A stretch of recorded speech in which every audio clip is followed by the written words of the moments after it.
creepy and cool TikToks that will blow your mind. Are you ready? Are you ready? Let's go! Disclaimer: this video is for entertainment purposes only. Please do your own research, as these clips haven't been fact-checked. You only have to rebound for 1 minute in the morning to get that lymphatic system activated for the whole day. I think every home should have one of the rebounders.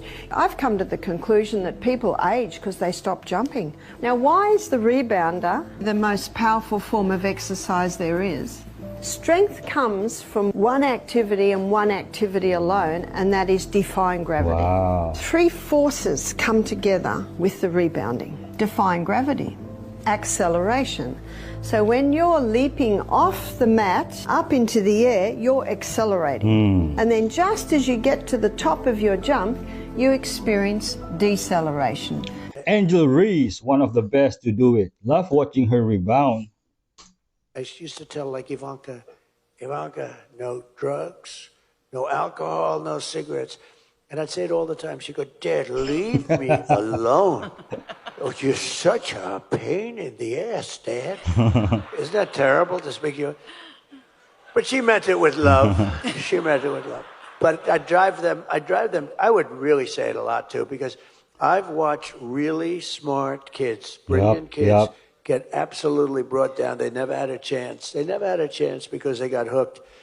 And you'll never get hooked if you never try it, if you never do it. So, I don't know. To me, it's good. Start them young. Amen. You might want to talk to Don Jr. This guy.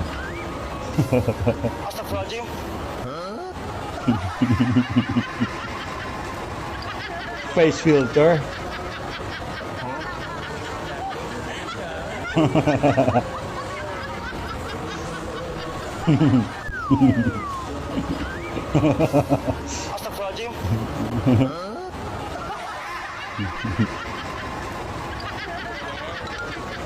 This is funny and brutal at the same time.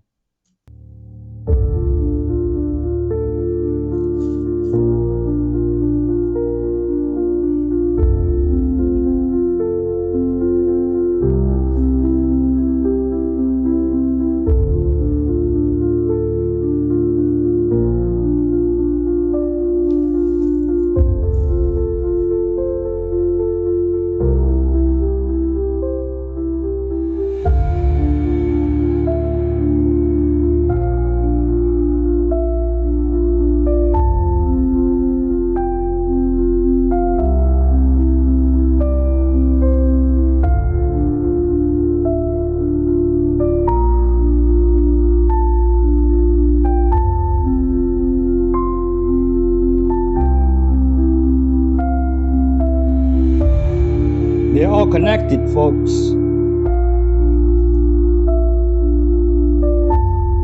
But I think there's a baboon skull, not lion skull. What do you think?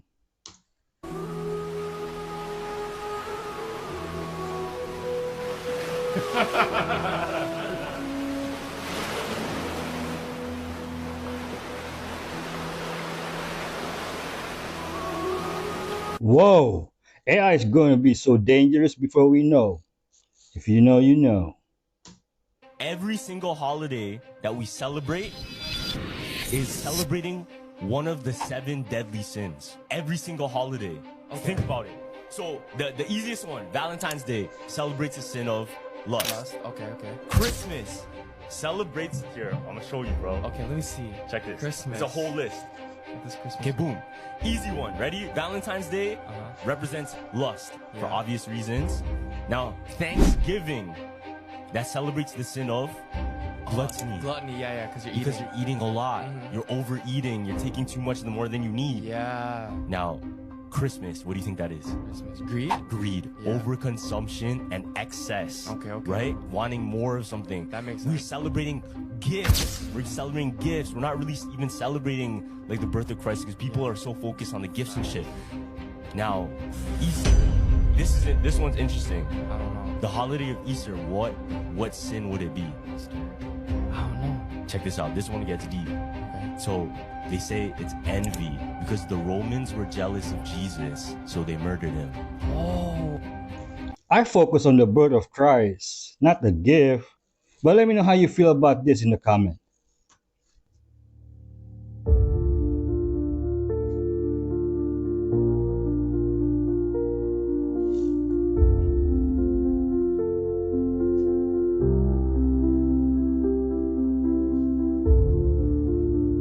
Oh.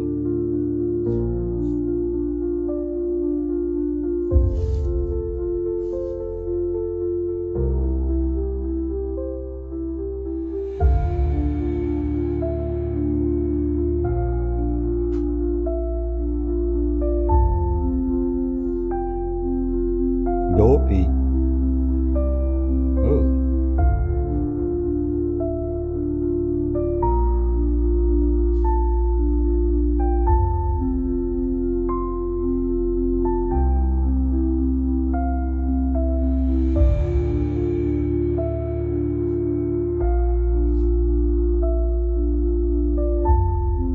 Snow White was having her own freak offs.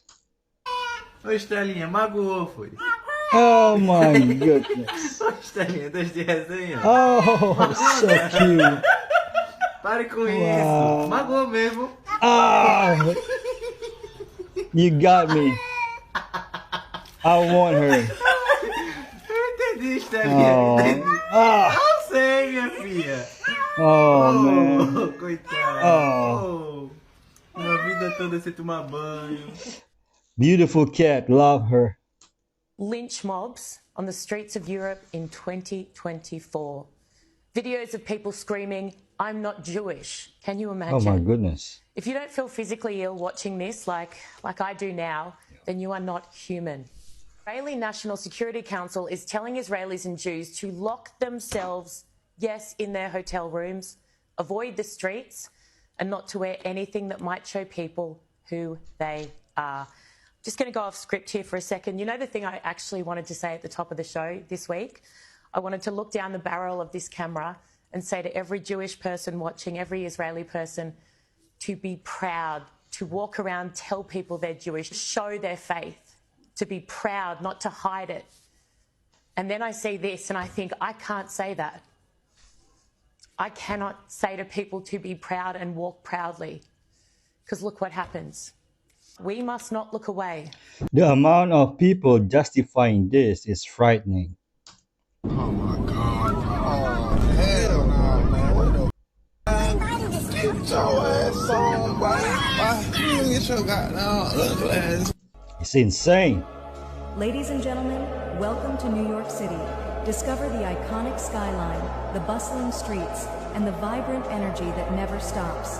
This is New York City, where every moment is unforgettable. You look lonely. I can fix that.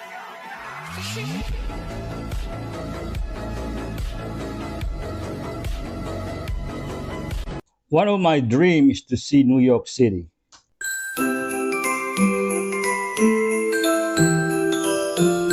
Ah, beautiful.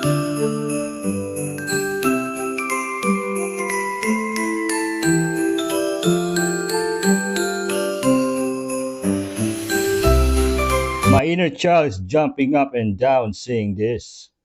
We paid particular attention to the Amish community in Pennsylvania. That's amazing. Which is why Had I've anyone ever gotten the Amish out to vote before? not in significant numbers. But the Democrats did make a mistake because there was government overreach, and with some of the Amish farmers. Yes. There's no such thing as like organic farming or not organic.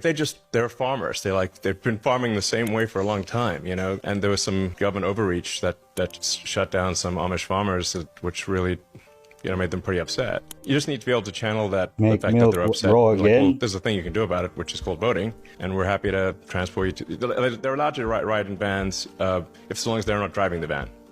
So, you know, we're just making sure we bring them to the polls and they vote how they want to vote, which is going to be like 99.9%. Actually, call it 100. At least. Call it 100. He said, yeah, these are In raw favor milk of Trump. producers. The Amish coming to vote is like the trees in Lord of the Rings joining the fight. Oh my gosh, just look at this. Without a test, you don't have a testimony. Look at everybody in the Bible, and I'm going to leave you alone. Yes. Look at everybody who was tested, all the greats. Abraham, God told him to go and he took his own son. You got to trust God to that point. It wasn't until the end where God said, Abraham, Abraham. He looked behind him and he was like, I have your sacrifice, not your son. I just wanted to see if you was going to trust me. I just wanted to see if you was going to trust me or give up on me or curse me. Or Job, that's my favorite book in the Bible. I named my daughter Keziah because his daughter was named Keziah. Job was tested how many times? And he never gave up on God. I lost everything twice, but I never gave up on God.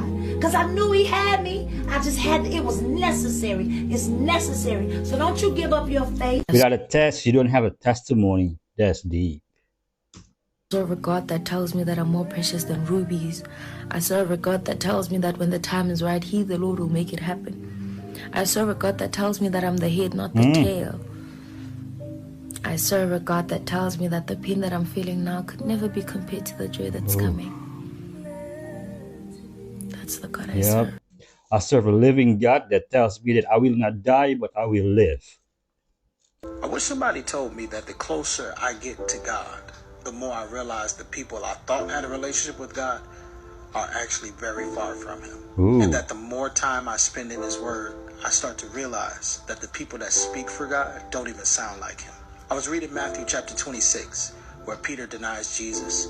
And right before he denies Jesus the third time, something amazing happens. Watch this. Matthew 26:73 NIV. After a little while, those standing there went up to Peter and said, "Surely you are one of them, for your accent gives you away."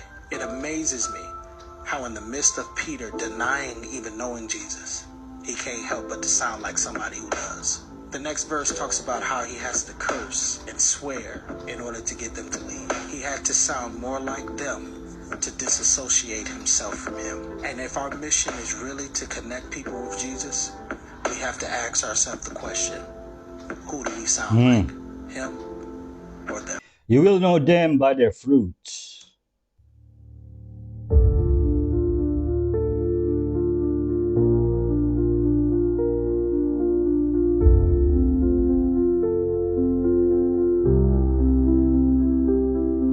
Symbols. Little boy, what? That's crazy, man. What do you say?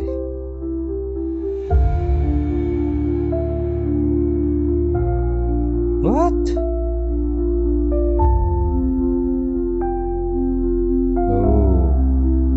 Oh.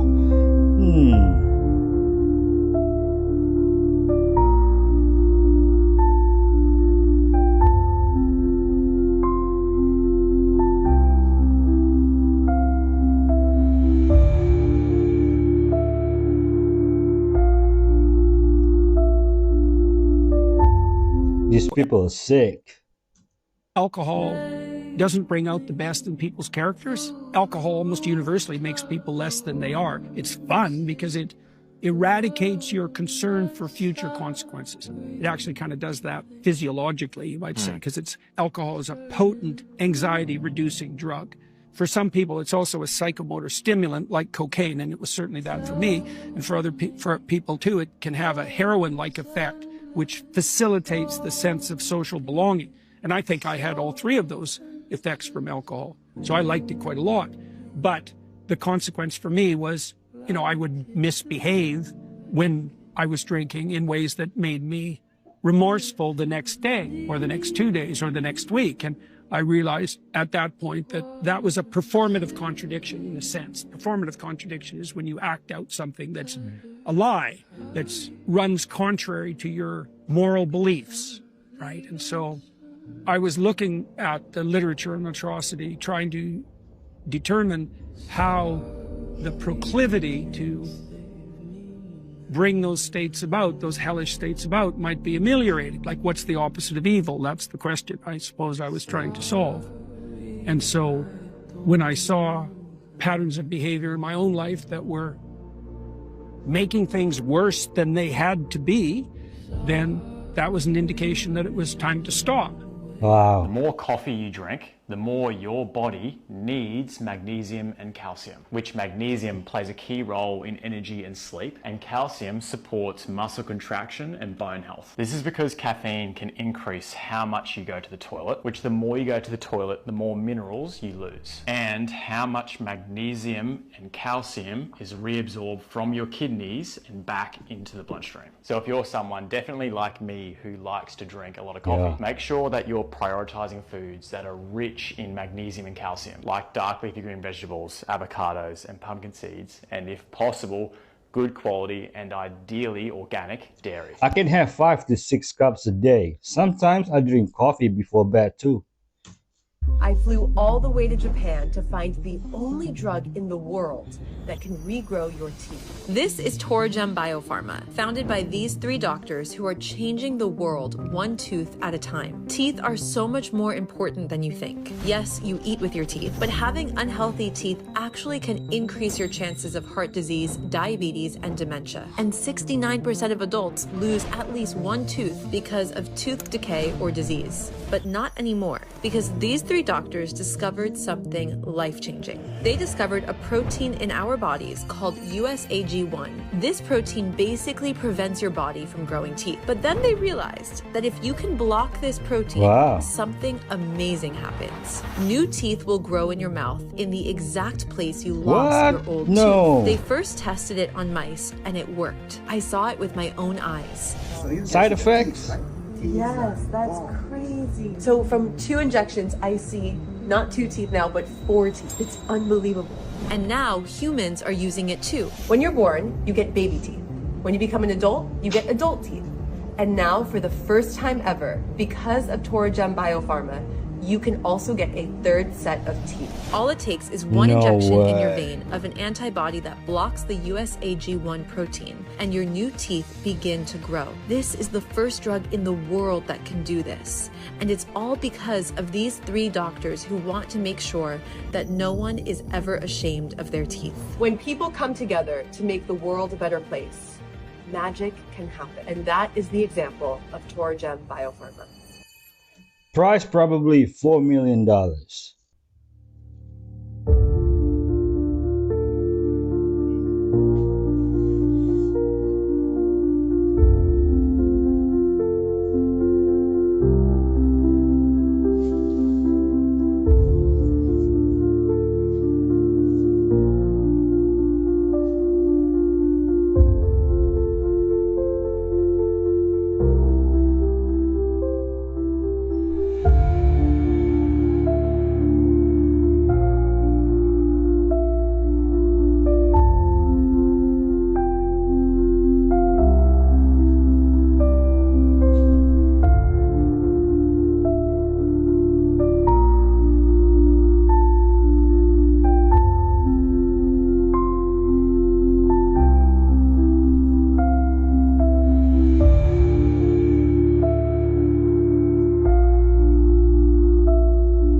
This is why Hollywood feels like they do no wrong.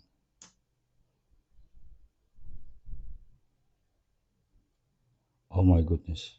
Oh my goodness. Oh my goodness. Oh. That two car. Yeah, that's what you're supposed to do. I am the The way car. where I'm the your top vehicle car. was located, your Top vehicle car. was not like that. Sit up. No. You sit up. Oh my goodness. Get on the ground. You can't.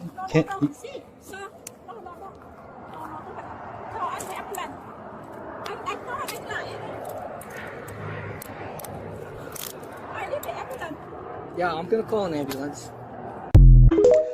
No matter how much you support the police, you know this isn't right. Someone with that temper should not be in that position. How dare we speak Merry Christmas? Oh, guess what? We're saying Merry Christmas again. That's a good one. And I told you about Christmas, and I guarantee if I become president, we're going to be saying Merry Christmas at every store.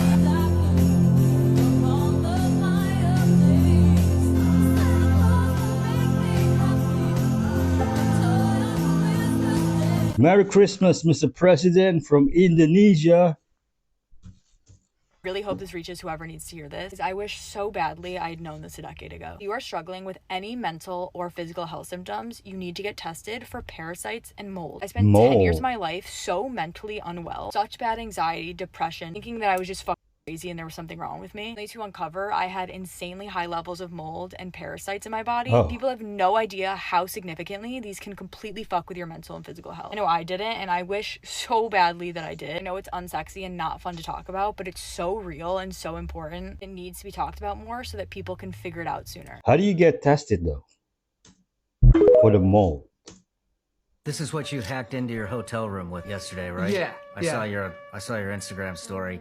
Yep, I did it. I think I kind of make that a tradition to hack into every hotel that I go to. It looks like this, very small device, has the ability to extend, so you can create other things, which I'll show you in a second here.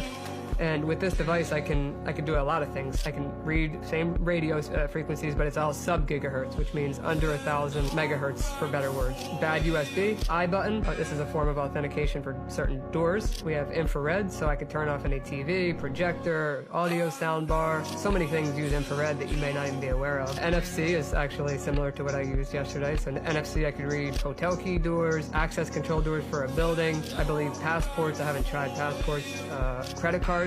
Which is EMV. Passports have some kind of a... There's a chip in every passport, yeah. No shit. Yep, that's 20% of what this stuff can do. I think they sell it on Temu and AliExpress,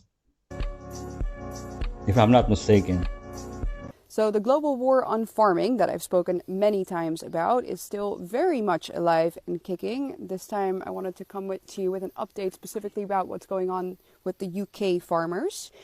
Keir Starmer, arguably the worst politician right now, the worst government leader in Europe, has decided to specifically target family farms by introducing a new inheritance tax law, which essentially means that any farmer in the United Kingdom who, when he dies, wants to pass on his farm to his children, like the farm has been passed on to him or to her for probably centuries on end, now won't be able to do that without having his kids pay 20% of inheritance tax on any assets that this farm has or any worth that this farm has that supersedes £1 million.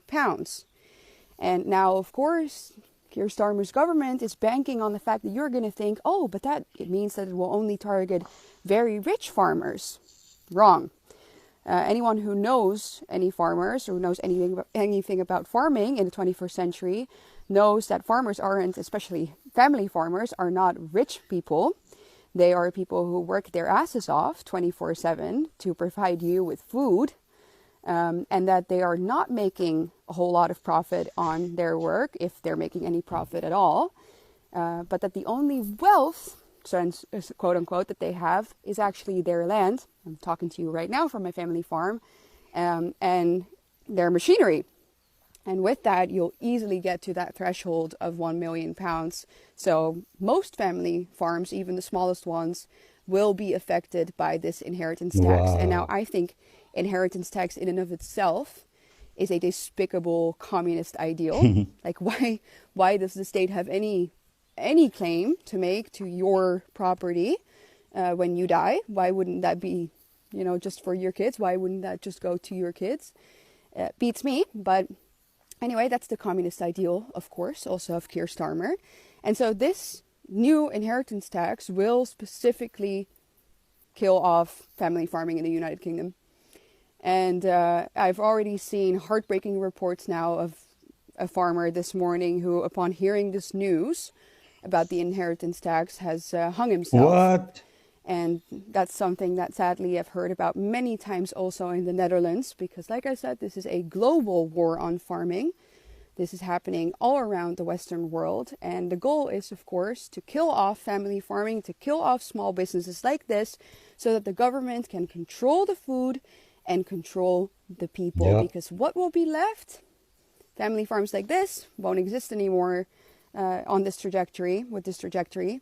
The only thing that will be left are state-controlled, centralized farms where they can, of course, manipulate your food, control the market, and control you, control what you eat, when you eat, and that's why I really hope that the UK farmers will rise up, just like the Dutch farmers have done, the German farmers have done, and the French, because God knows this fight is far from over. Thailand There should be no tax on things already owned. It's pure theft.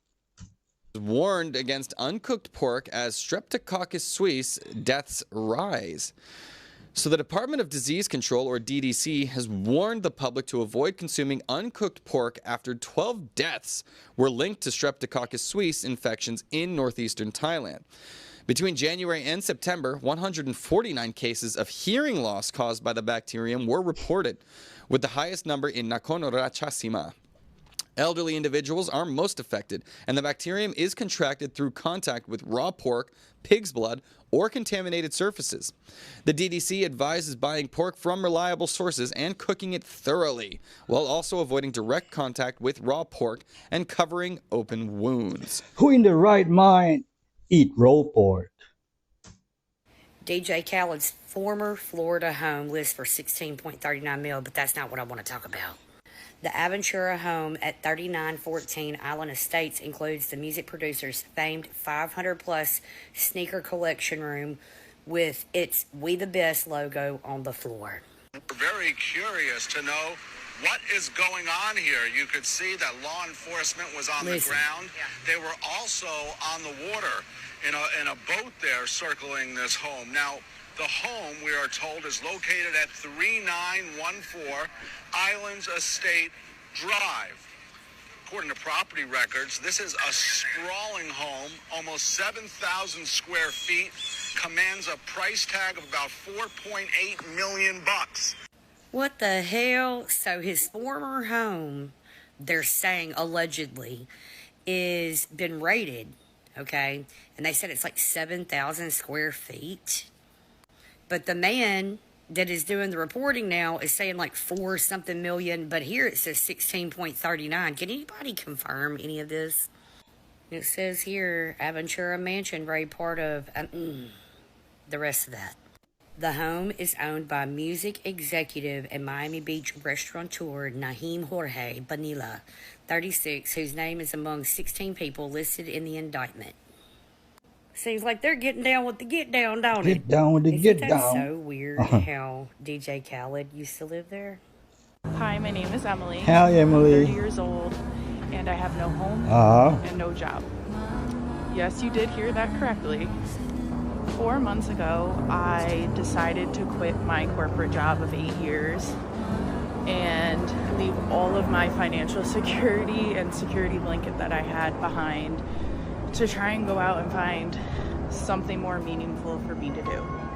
And what I realized is actually that there is a lot of girls and women out there that are kind of feeling the same way. And the reason I know this to be true is because me and one of my best friends decided to start a virtual online community for women. So what I will say is, I don't know.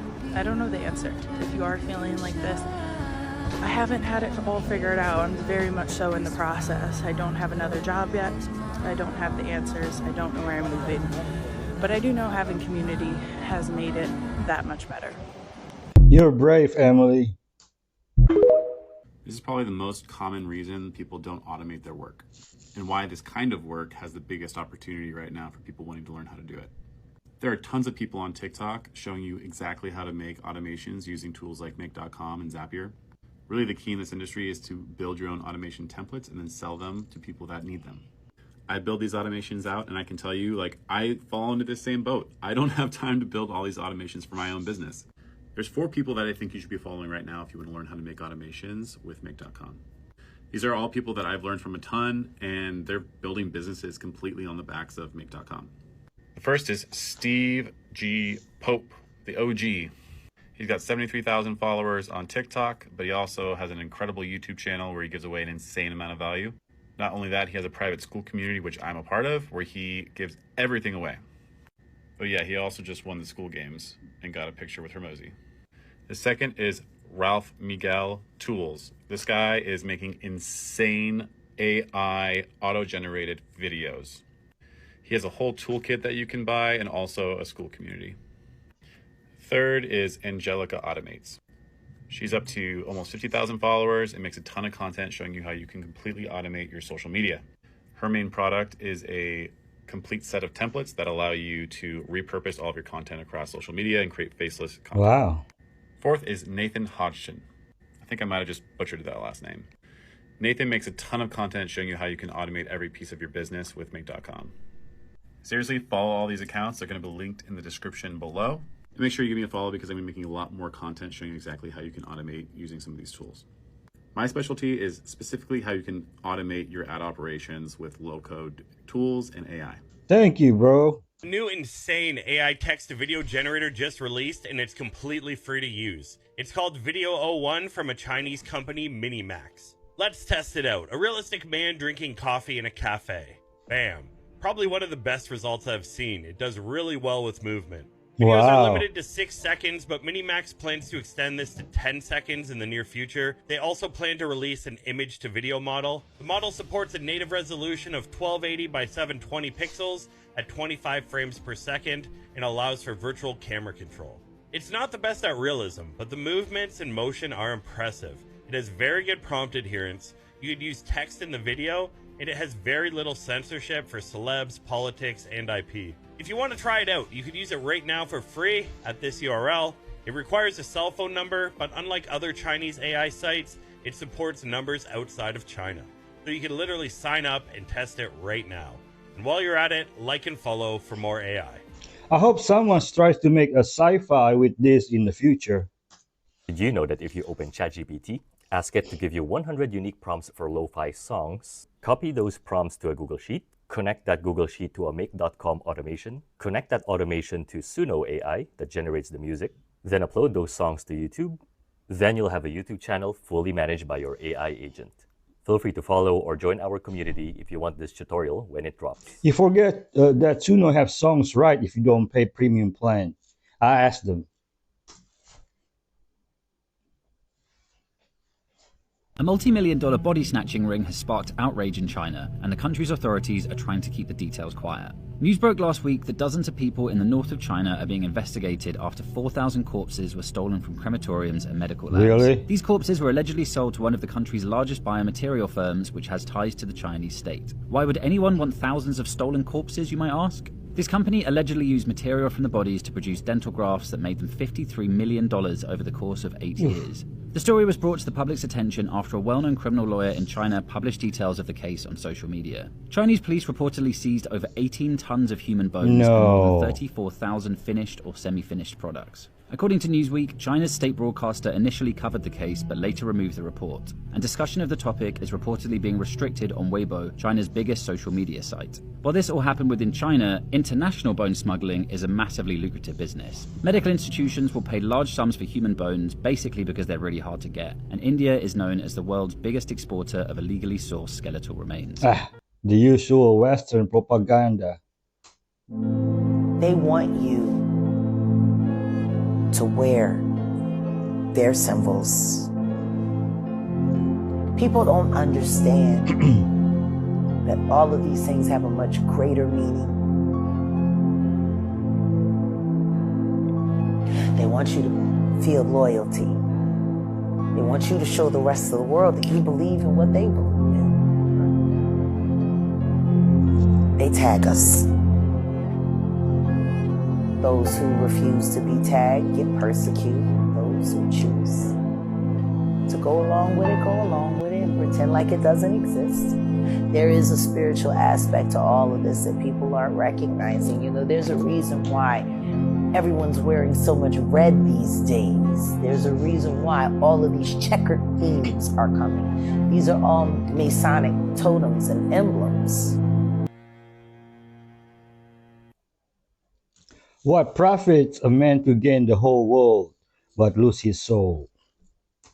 This is my third time trying to make this video. TikTok keeps banning it and taking it down, and it needs to be said. It concerns the devil, the Antichrist, and he is not trying to get this video out, so I'm making it again. On my last video when I was talking about the Star of Jacob, I had mentioned the Antichrist, and many of you, to my surprise, did not know who the Antichrist was, and I don't mean specifically who he is. I mean, you guys said, what is the Antichrist? What does that mean? So to explain the Antichrist, I gotta explain the end times and what is to happen. Anyone who denies Jesus is Christ, the Son of God, is Antichrist. For he does not believe in God the Father and in his Son. For a person who doesn't believe in Christ, God's Son, can't have God the Father either. So in the end, a creature is going to arise. And when I say creature, I mean like human, only it's not human, it comes from demonic origin. Satan will give him power and he'll create a one world government and one world power where he rules over all the world. He'll have power over all the earth for 42 months. And during that period, he will blaspheme the name of God, and he will also fight and overcome all of God's people. And because of the miracles and the power and might that he has, people will worship the creature. And God's people will be in prison and put to death during that time. Another creature will appear and he will be the false prophet. He will also perform miracles, but he can only perform miracles when the first creature is around watching him. He will cause fire to rain down and everyone will be watching, and they will be deceived because of these miracles, except for those who know the truth. A statue will be ordered to be made of the first creature, and the statue will be given breath so that it can speak, and it will order everybody to bow down and worship it and to worship the first creature. An order will be made that you must worship the statue or you will die. And this is when the mark of the beast will be implemented. The mark of the beast will be the name or the code of the name that will be required to be on your hand or on your forehead. Many have speculated that the mark of the beast is going to be a chip that we have all seen being implemented into society today, where they implant it into your hand and you can scan and you can open doors, you can buy and sell things, and it has all your information on it. I'm not 100% sure if that's exactly what it's going to be, but it makes sense with the times that we are in. If you do not have this mark, you will not be able to buy, sell, work, or do anything. This mark will be your entry into society. They rolled out a trial run to see how people would fall into line when they required the V card. You know what I'm talking about. Remember when nobody was allowed to enter into this building if you didn't have this specific card? That was a trial run to see how people would fall into line, and people fell into line. Now listen to this next part because it's very important. Do not by any circumstances get this mark. If you get this mark, you will not be able to live with God for all eternity, for he will throw you into the lake of fire where you will burn for all eternity for worshiping this creature and for getting this mark. They will threaten to kill you if you do not get this mark. You die before you get this mark. You have been forewarned. I know many Christians believe that there is going to be a rapture and that they won't even have to endure or worry about any of this stuff. However, they will not. Let's go to scripture. Revelations 14:12 says, "Let this encourage God's people to endure patiently every trial and persecution, for they are his saints who remain firm to the end in obedience to his commands and trust in Jesus." You must be willing to die for Christ. This is almost like your final test to see, do you belong to the world or do you belong to Jesus? Will you accept this mark so that you can save your life and be a part of society, or will you deny this and lose your life but also gain your life by being with Jesus? Next comes the 8 plagues of God. Babylon falls. Jesus returns riding on a horse. The evil creature and prophet will gather the world governments to fight against Jesus. Jesus sends the evil creature and the prophet into the lake of the fire, and he kills the army. Then an angel will come and bind Satan in chains for 1,000 years and be thrown into the bottomless pit. And after, in Revelations 24, says the souls of those who had been beheaded for their testimony about Jesus, for proclaiming the word of God, and who had not worshipped the creature or his statue, nor accepted his mark on their foreheads or on their hands, they had come to life again, and now they reign with Christ for 1,000 years. This is the first resurrection. Once again, if there was a rapture, Jesus would not mention you being beheaded and killed for not taking the mark and for not worshipping the statue if you were not here. After the 1,000 years, Satan will be freed, and he'll go out and deceive the nations once again, and he'll gather another army to go and fight against God's people. However, while they are marching, fire from God will come and kill the army, and Satan will finally be tossed into the lake of fire for good to burn for all eternity with the prophet and the evil creature. Death and hell will also be tossed into the fire, and then the books of life will be opened. And then comes judgment of all mankind. Now those who were part of the first resurrection don't have to worry about this judgment. They have a guaranteed spot in heaven. They are safe. But for the rest of the world, you'll be judged according to your deeds, what you did and did not do, and if you follow Jesus or not. And if your name is not written in the book of life, then you will also be tossed into the lake of fire to burn for all eternity. And then a new heaven and a new earth will appear, and then that is the end. This is not to scare anybody, but this is just the facts of what's to come. If you have not yet, give your life over to Jesus. Believe that he is your savior, that he came and died for you and your sins, and that he has set you free. Do not push it off for tomorrow is not guaranteed. Today is the day of salvation. Bible prophecies being fulfilled before our very eyes. We are in the end times, and you are either going to serve Jesus or you're going to serve this world. It's time for you to pick a side. And those who have found Jesus, it's time for you to put off your old life and start truly living for him. Let him transform you. Start doing what he has asked you to. Love unconditionally. Be Christ-like. Forgive those who have wronged you so that you can be forgiven. Otherwise, your heavenly Father will not forgive you. Love the Lord your God with all your heart, soul, and mind, and let him lead you and guide you in your path. May God be with you all. When the time comes, Jesus will give me strength. For those awake to the incomprehensible reality, when you see Tyler the Creator in concert with everybody screaming his name and chanting for him, what does that look like? Man, it looks just like those freight trucks. Trucks that like transport things. What? When you know, you know. When you What know, a you know. lovely album title. It's a pretty clear indication that they are going down swinging the hardest they ever have. And they like to put everything in our faces. So for the people that are ignorant to it all and just think it's a really, really eclectic, unique stage, it's pretty obvious for those of us that do understand what the true meaning is behind everything he chose on his stage. Mark my words, they won't last much longer. They're just about done. They're gonna try everything they can though, until they're dissolved. I think Biden and the panda really shows that they are going down swinging. They are the most expensive purses in the world. Makeup mogul Kylie Jenner has shelves of them. If my house was on fire, I would take this one. So imagine one woman's shock when she saw this. Did she hit the jackpot? An Hermes bag at a thrift store. And then when I flipped over the flap, it's an Hermes made in France leather bag. The grand total? It was only $9. Hermes bags aren't cheap. On the low end, you may be able to nab one for 10 grand. That's if they're even in stock. And get this, the most expensive Birkin bag ever sold went for $500,000 No way. at auction. I kind of knew that it might be something. And then when I touched it, it was like real leather. Dude. What do you guys think? Well, she asked, and it didn't take long for her followers to break the bad news. Are you serious? You think that's real? LOL. Fake, fake, fake.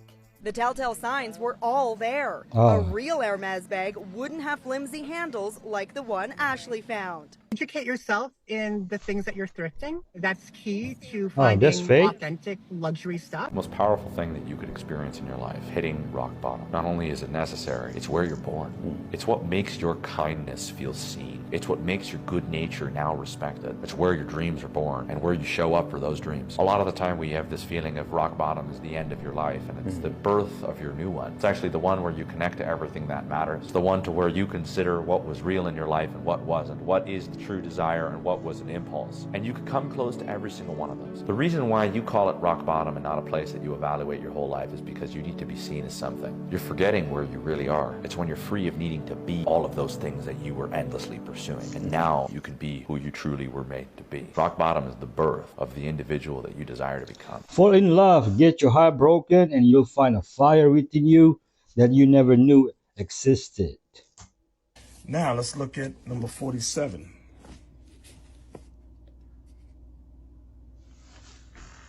King of the Moors submitting to the Antichrist. That's figure 47.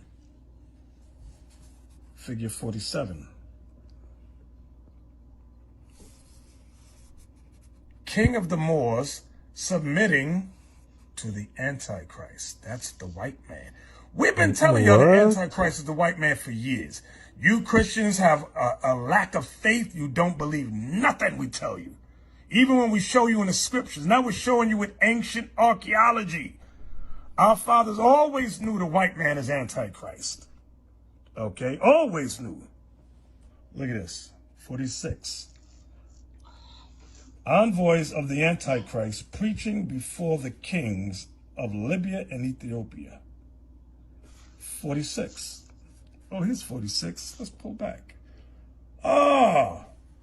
Envoys of kings before the Antichrist preaching. The Antichrist preaching. Do y'all see this? Do you see this? Well, I really don't know how to help you. Help yourself. I'm gonna go back to this one. King of the Moors submitting to the Antichrist. Number 47. I don't think I went all the way down. I started up here, but I didn't go. There's the king there with the Moors. There's the Antichrist, but I didn't go down when it says that he submitted to him. Look, and they took the crown off his head. That's what the white man does. The white man and his false prophet. The beast and the false prophet. Oh boy, Christianity, democracy. They remove kings and put kings in that they want. That's what America does. Y'all keep playing. You better get with this. Y'all keep playing. These parables been trying to share with y'all. Open your understanding. I think it's time for us to stop focusing so much on the flesh. We are in a serious spiritual warfare, folks. This is a distraction. You are out of the simulation, and that is the worst nightmare for reasons I'll come to. They are feeding off low vibrational human emotional and mental energy, so they need to keep us here. And that's why you have the trap of karma, and you have the trick of the fake heaven and the fake afterlife realm, the astral, because it's to keep you there so they can keep bringing you back, telling you you've got to learn lessons to evolve into the human world, where overwhelmingly this, what's called by many people now loosh, this low vibrational human energy, is generated through all the challenges that people have and all the wars and all the things that happen and all the suffering and all the depression and all the anxiety and all the fear. Let me break it to you. There's no simulation. If you know, you know. Satanists could not curse these people. Watch this. This girl who was an ex-Satanist, she was talking about how when she was a Satanist and she was literally trying to curse Christians and she was going after Christians. And I think a lot of times as Christians, we just go beat bopping around thinking, oh, da, da, da, da, da. And it's like, guys, we are in a spiritual war and we don't realize we have an enemy that's very strategic. Scheming 24/7. They're Right. fighting you 24/7. Yeah. And if you're not fighting back, then who do you think's winning? She literally said the demons would hate this. That whenever we would come in contact with a Christian who was continuously praying, we could not touch them. They're like a blue dome that would come around them, and it was like this form of protection that if they were continuously praying, we could not come against them. And it literally sends chills down my body, because I think we so often think about our prayer life as like before meals, before bed, it's not that big of a deal. We do it on Sunday mornings, and it's like we don't understand the power of prayer and the war that we're in and the authority that we have. I need to pray more. Who remembers when Beyonce said this? Remember, Listen. right before I performed, Yeah. I raised my hands up, and it was kind of the first time I felt something else come into me, and I knew that was going to be my coming out night. A lot of people just assume that Beyonce is on about Sasha Fierce, like her alter ego. It's just a character that overtakes her when she's performing. Because I heard of it. I was like, a lot of people practice it like Senorita or somebody. Beyonce. Some people do. Beyonce practice. She a child of Oshun. She a child of Oshun. She got songs. She got songs like talking about her ancestor. Every time she dressed up like her ancestor when she was pregnant, she dressed up as Oshun. Oh wow. Really? So have you ever spoken with the dead? Yeah, I feed them. What do you mean? I feed them all the time. I take care of them for them to take care of me every day. This is a religion that originated in Africa? Yeah. It's a religion that they say all African Americans are supposed to practice. Because, like, I've seen movies and I've seen stuff online. It ain't no movie. It ain't no movie. They'll have the alternate. It ain't no movie. Hey, bro, I'm trying to tell you right now, you brainwashed the way you talking. You can talk to Ifa about anything. Once you find out who you a child of. So there it is. Now you know the truth. It's all to do with a ritualistic religion that stems from Africa, where they honour and worship their ancestors and gods. Yeah, when she dressed in gold, had crown on, which Diddy has the same witch tattoo on his back. 10 years ago, Elon Musk was ridiculed on a Chinese program by Yang Yuanqing, the president of Lenovo, who boasted about their sales figures and mocked Musk's company's much lower sales. 大多数的互联网公司都是靠广告活着的。Elon，你有多少客户？ Well, we have not very many, just with a little over 30,000. 我们到3月31号止的这个财政年度销售了1.15亿台的设备，每秒钟5台设备。其中包括了5500万的 PC、5000万的手机和1000万的平板电脑。 But in Musk's eyes, so-called marketing skills might not be something to brag about. It's sort of an odd thing, but I don't. And I think sometimes a lot of marketing is like people try to trick people into buying products, which is not good. Over the years in China, many wealthy individuals have prioritized marketing tactics over product quality. While sales figures may be high, consumers often end up with low-quality products. Even Chinese netizens commented, watching this video today is still awkward. The two of them aren't even on the same level. A nouveau rich selling scrap metal is showing off in front of the real Iron Man. Two different kinds of people. Musk is an innovator with vision. The other dude is an elite sales and marketer. Quick thought. Did you know that everybody that eats pizza, cheeseburgers, milk and cookies, and grilled cheese sandwiches and stuff like that is really morphine heads? Let me explain. Every time you eat bread with the gluten in it, it's a chemical in it called glycine. In the gluten, there's a chemical in the dairy called casein. These two chemicals together creates morphine. That's why everybody who eats that certain way, they always feel tired and they feel good afterwards. Always. It's a drug. The chemicals that's in the bread, in the milk, in the dairy combined creates the morphine. That's why pizza, milk and cookies, grilled cheese sandwiches is really a horrible combination. Be mindful of the chemicals and the things you put into your body, because they do combine, they create something else. Okay? Be mindful. At this point, can someone tell me what I'm allowed to eat? I'm hungry, man. Can't eat nothing. I want to say something that was the weirdest thing I think I've ever heard a politician say. It involves Hillary Clinton. So 2 weeks ago, it was the Clinton Global Initiative. The interviewer asked Hillary Clinton, final question, you liken yourself to Cassandra. Putting that Cassandra hat on, Cassandra. what is something you see happening in the near future that we should be taking more seriously? Cassandra hat?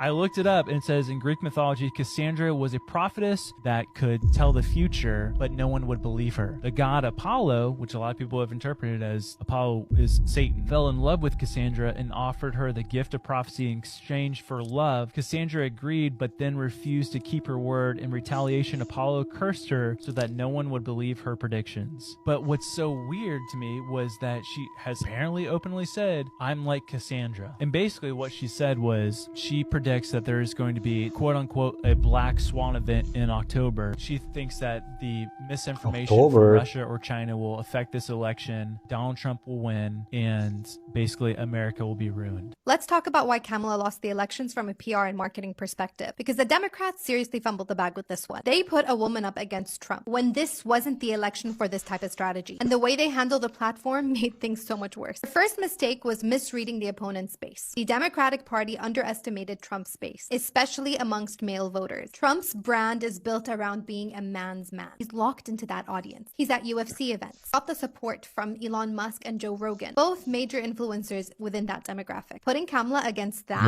it was an instant mismatch. She didn't have the influence that Trump has. And the Democrats ignored how this market just didn't align with her. Basic marketing rule. Don't launch a product into a market that isn't receptive. And this election cycle was a risky launch for a female candidate, especially against Trump. Issue number 2, inconsistent brand voice. Kamala's branding had serious issues. Her voice came across as polished, but inauthentic. And it felt like her messaging kept shifting depending on the crowd. And then there's her stance on international issues, her being pro-genocide. The decision was a huge misstep from a PR perspective because it alienated key Muslim and Arab voters. They lost a key segment there. Instead of listening to the community, Kamala's stance made them feel ignored. Let's not forget when she said, I'm speaking. While at first seemed empowering and powerful, quickly became as if she was lecturing the audience, which further isolated her voters, which any marketer would tell you is a disaster when it comes to brand loyalty. Mistake Mistake number 3, over-reliance on celebrity endorsements and overconfidence. The campaign leaned way too hard on Hollywood and celebrity endorsements, which kind of made it feel staged. There was too much focus on trying to get every single celebrity endorsement out there, which made it come off as calculated and inauthentic. Voters today, they're savvy. They can tell when something's overly produced, and this strategy seriously backfired. And let's not forget that Kamala's campaign and the mainstream media were being overconfident. They acted like her win was guaranteed from day one, just like they did with Hillary. This overconfidence ended up alienating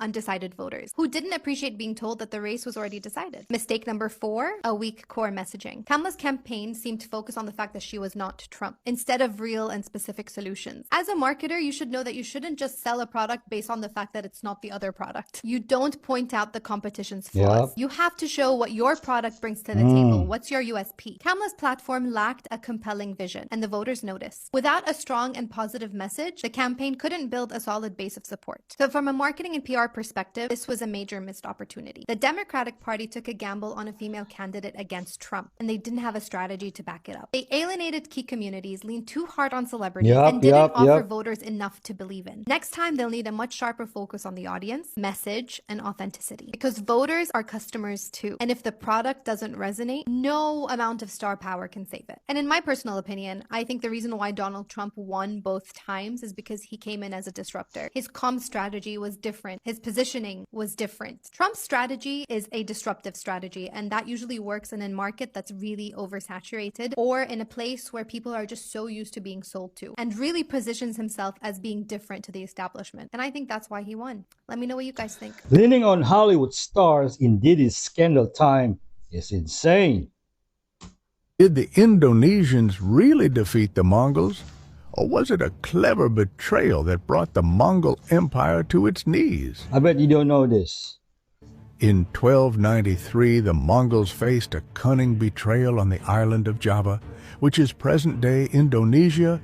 Kublai Khan, ruler of the Mongol Empire, had sent an army of 20,000 warriors on a mission to punish King Kertanegara of the Singasari kingdom for insulting his envoys. But when the Mongols landed in Java, they found that Kertanegara was already dead, overthrown by a usurper named Jayakatwang. Jayakatwang. Here, Prince Wijaya, that's a cool name, Kertanegara's exiled son-in-law, saw an opportunity. Wijaya proposed an alliance with the Mongols. He would help them defeat Jayakatwang, and in return, he'd reclaim his throne. The Mongols, eager for victory, agreed. Together they crushed Jayakatwang's forces, restoring order. But as the Mongols waited to collect tribute, Wijaya made his move. Now, back in control, he ambushed his former allies, using the dense jungles and his loyal fighters to strike at the Mongols, who were unprepared and far from home. Outmaneuvered by the cunning Javanese prince, the Mongols were forced to retreat, leaving Java undefeated by foreign rule. The Mongols were overwhelmed by the jungle warfare, guerrilla strategy, South Asian style. Video of the Queen. When the Queen died, there was a hot mic. So there's a mic on that they didn't know was on. And they leaked some information, and there was a conversation going on that wasn't supposed to go on live television. Yeah. So What'd she say? while they were recording it, while they were recording it, you can hear the Queen say some really sus shit. Like, not the Queen, sorry. The Queen's team saying some weird stuff. Listen. The death is irreversible, and the fact that she's just can see. Okay. The death is irreversible. If you can't hear it. So this is during the Queen's funeral procession.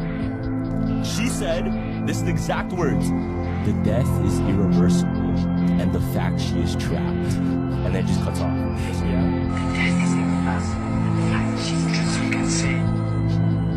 So what do you think that means? Death is irreversible. So it was planned? I think, this is what I think. She doesn't die. Like I said, what if at a certain time, when you reach that level of power and success, or whoever, just importance, something comes into you, or they put spirits, entities, or even different people inside of your body, to control. Now she's saying the death is irreversible, but she's still trapped. Now this is just my own theory, but what if they mean by like she's still trapped?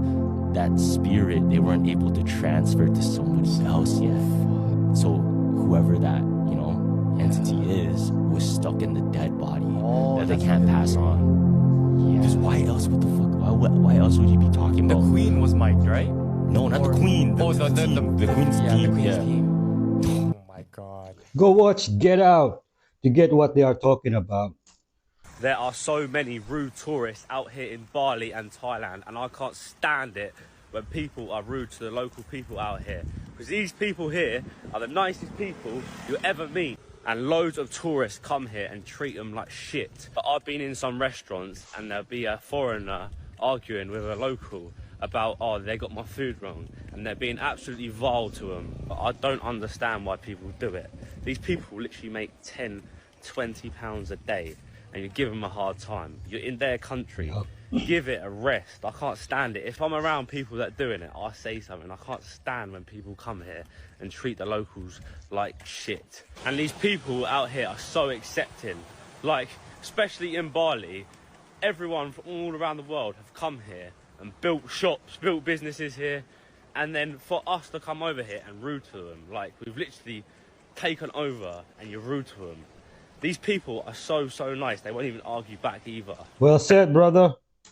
Everyone has this capability. It's whether or not you use it. The thing that people call the sixth sense, he says, is the first sense. The way we grew out of the bush and developed and evolved, that sixth sense was the first sense that could keep you out of danger and keep you surviving in the wild. Like when you knew that there was a big cat in that bush or whatever it was going to kill you, and you stayed away from it and you survived. He says that's the first sense. That's how he survived 14 years in a 20-month life expectancy position in intelligence, is that he just followed his hunches, he followed his gut. Your intuition is your superpower. Never ignore it.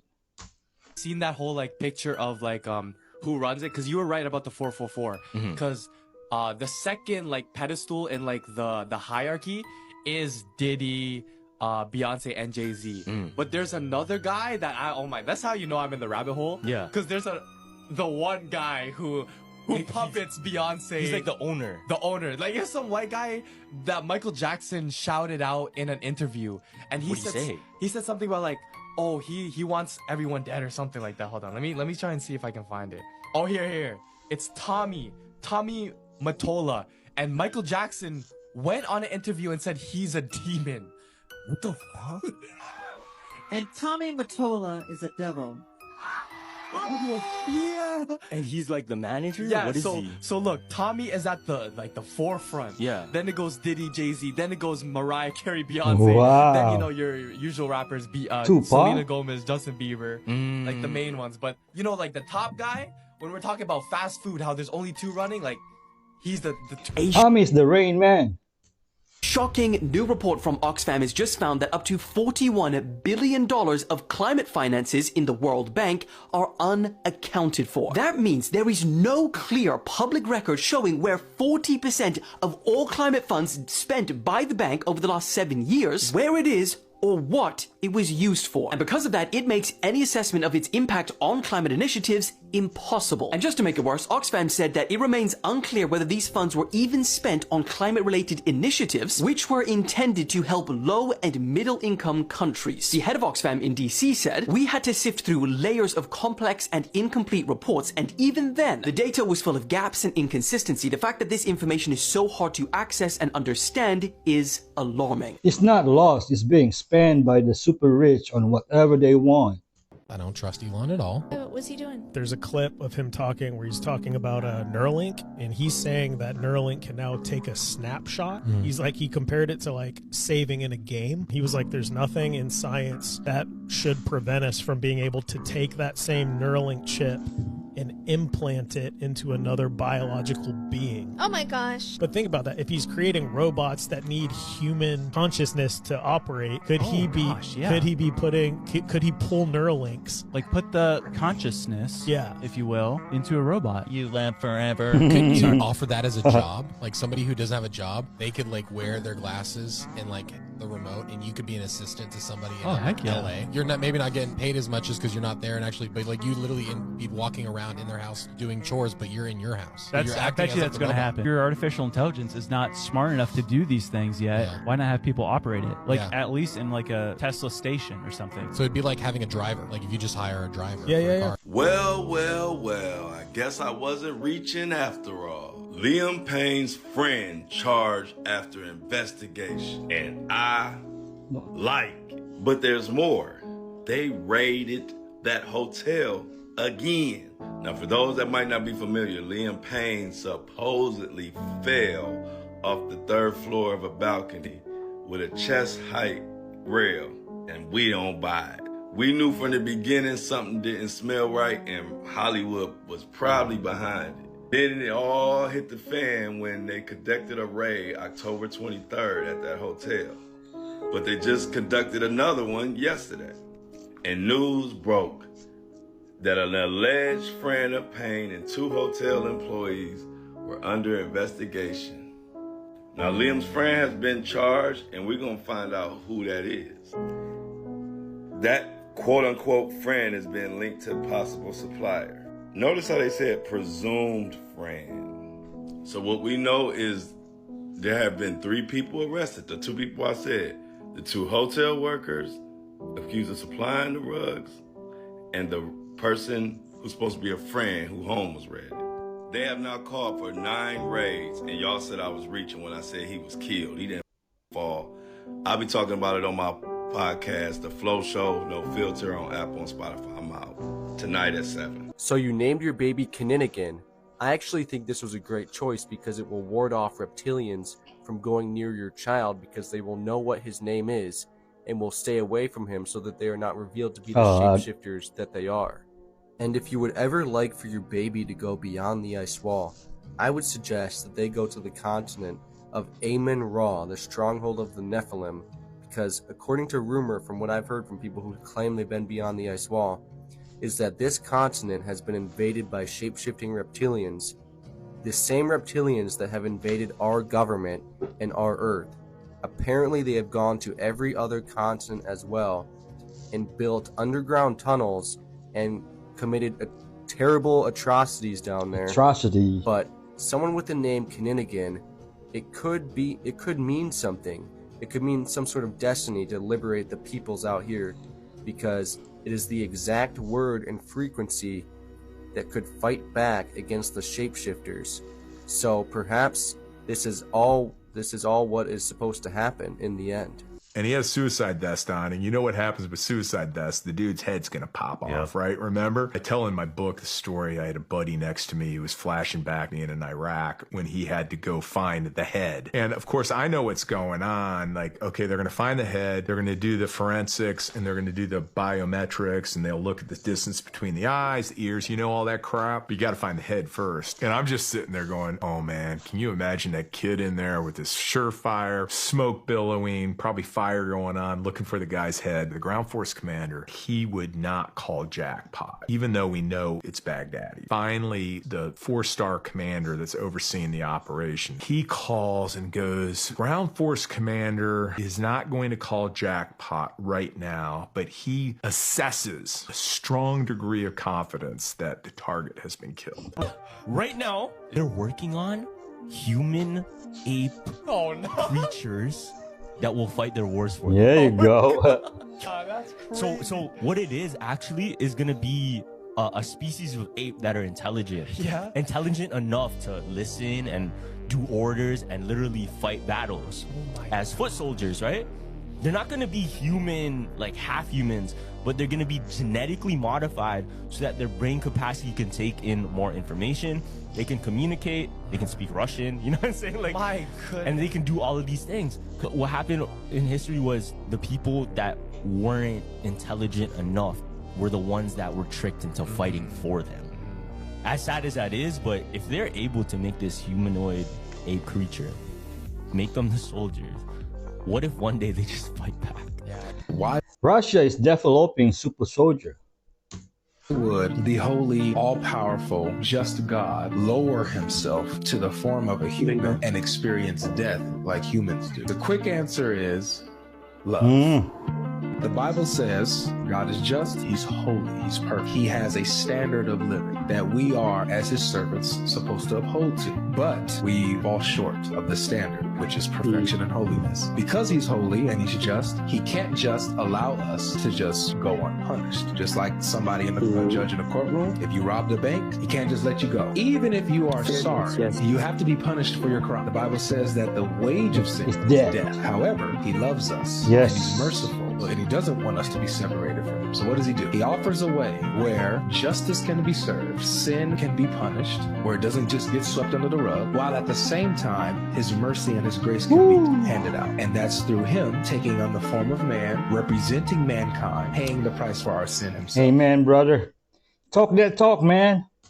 This man, Peter Stump, was a successful farmer and an owner of many vineyards. In 1590, this pamphlet came out in London, and it was detailing his trial and all the crimes that he committed. All right. And so what happened was, he started off by saying at a young age, he attracted the devil to make a deal with. The devil gave him a girdle, which when he put on, transformed him into the likeness of a greedy, devouring wolf, which in the night sparked like unto brands of fire, being inclined to blood and cruelty. So the story goes, this trial, the town started noticing there was multiple people dying, mainly children and pregnant women. All the men in the community formed a hunting party. After a few years, they finally came across this giant wolf creature, and they surrounded him to where he could not escape. And he took off his girdle and transformed back into a man. All the men surrounding were shocked, and they brought him to jail. And this is what's so sad. His bloodthirst became so much